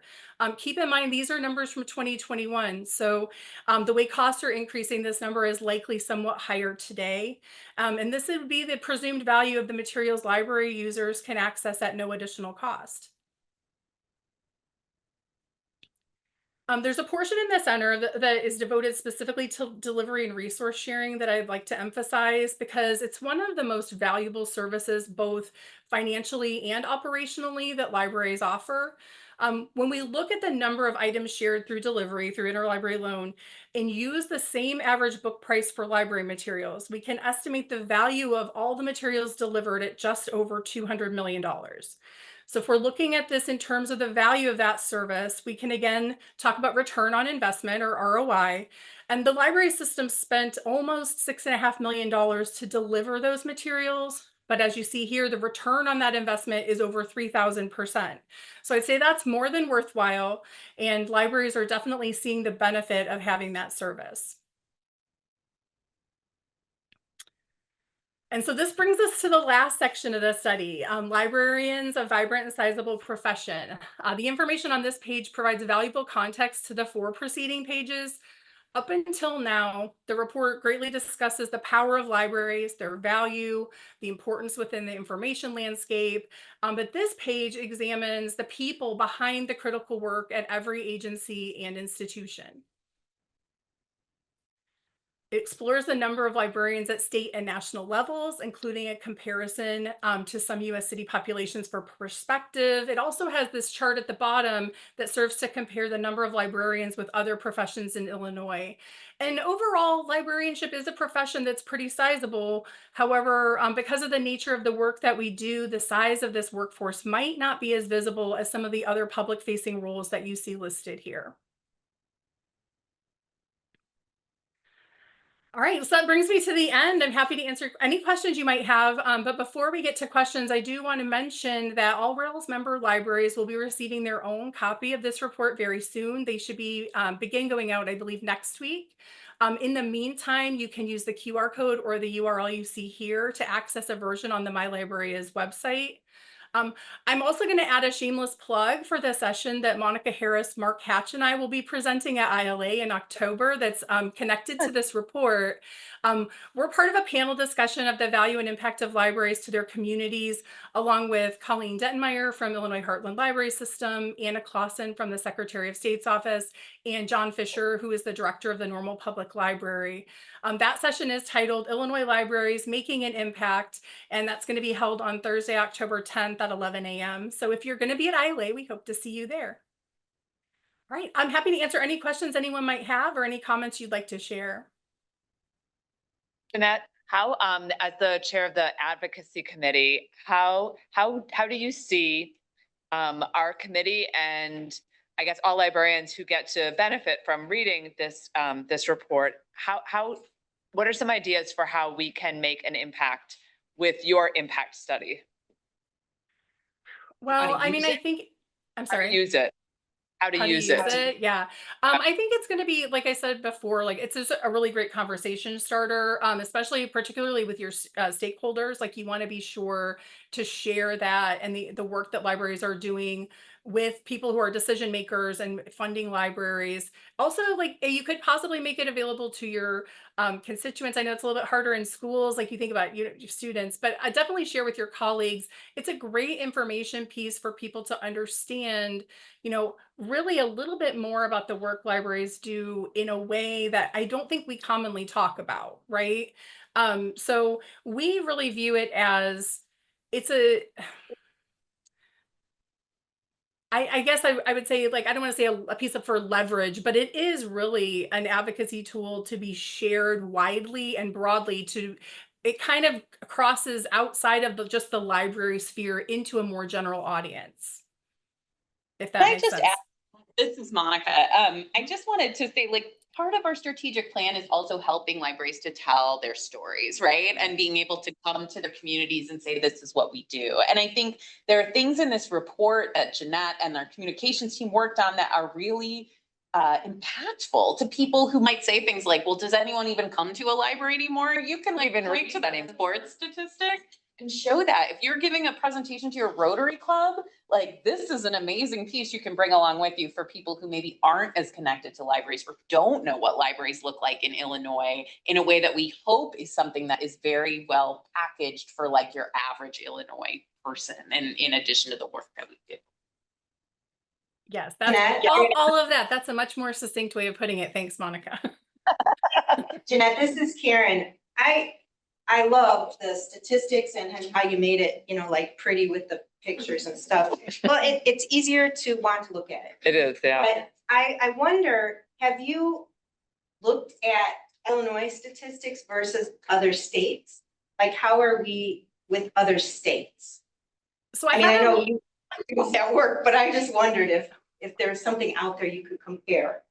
No, and I honestly, I'll be haven't really done a lot of that type of work in those types of comparisons. Like for me, it was more like going through this, looking at what's happening on the national scale, and then what is the Illinois portion of it. So that would certainly be something very interesting to do or to look at going forward, as particularly for states that we often can like compare ourselves to. Like I know we do a lot of work with our sister states like Wisconsin, and even, some of the people in Minnesota I've been in touch with. So like looking at other, I guess going back to the discussion that happened earlier in the meeting about like, who do we compare ourselves to? What other states are like ours? And kind of going from there. That would be an interesting thing to do. Thanks for adding to my workload. I appreciate that.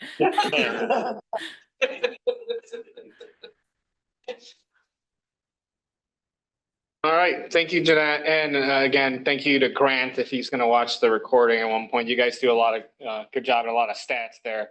I know a lot of directors out there appreciate all the work you do. So thank you. Yeah, my pleasure. Thanks. If there are no further comments or questions, we're going to move on to the next item of the agenda, the board member reports. This is a fun one. At this time, board members are invited to share any news or updates from their library or area. I have good news. I've been talking about the retirees forum for ILA, and I have good news. We did get the petition signed. We have enough people who are interested in continuing that, even people who will be retiring in the next 10 years. So I'm really happy to report on that. And I spoke to Cindy Robinson the other day, and she said, can't wait to get together to work on this. So I think it'll be wonderful for continuing education and just find out what each of us are doing and how we can share our ideas and support our community libraries in any way that we can, and do some mentoring and talk people in for the next generation of librarians. So I'm really happy to report that. Congratulations, Diane. Thanks. I've got an update. So as Jeanette just recently mentioned too, we're approaching National Library Card Sign Up Month, and my day job, Library LaGrange. We are very excited. The village is issuing a proclamation on our behalf, naming September National Library Card Sign Up Month in the village of LaGrange. So if any of you are available, please come on by. It's September 9th at 7:30 p.m. We'll have our friends group speaking. I'll be speaking. Our library board president will be speaking, and then I'll take you to the brewery that's directly next to Village Hall that's doing a library exclusive beer for the LaGrange Public Library. It's called Novel Idea. It's that was not the name I liked best. That's the name they liked best. I wanted it to be Library Sub Porter and have it be a porter, but money wasn't in the. Sorry to interrupt. What's the name of the brewery? Milk Money Brewing. Yeah, it's a local, and they are actually really billed as a family brewery. So they do a lot of events. We'll be doing some pop-up events at the library or at the brewery this month as well. And we're also really getting involved with we have a community diversity group that is in LaGrange. It serves LaGrange, some of LaGrange Park and some of Western Springs. We're all, within that 3 light radius of each other. So we will be speaking at their Racial Diversity Day rally. So we're really excited. We are working very hard to get, you know, just the messages of libraries out, and why not make a big impact before levy season?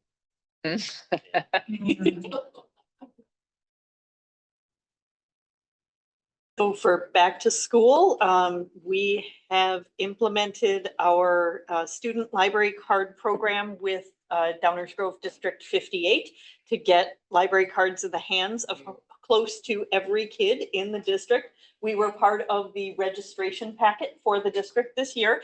We added more than 2,200 new card holders through this program. And with the cooperation of the Westmont, Woodridge, and Oak Brook public libraries that also serve small portions of District 58. So it's been fantastic. And as a matter of fact, my staff are over at the Swan Expo mini conference today presenting on this. So nice. Great. And you're gonna be in hospital, so as soon as they give birth, they get it. Well, let's hope. It's awesome. All right. Thank you, Diane, Jen, Julie, for sharing. It's awesome. Let's see.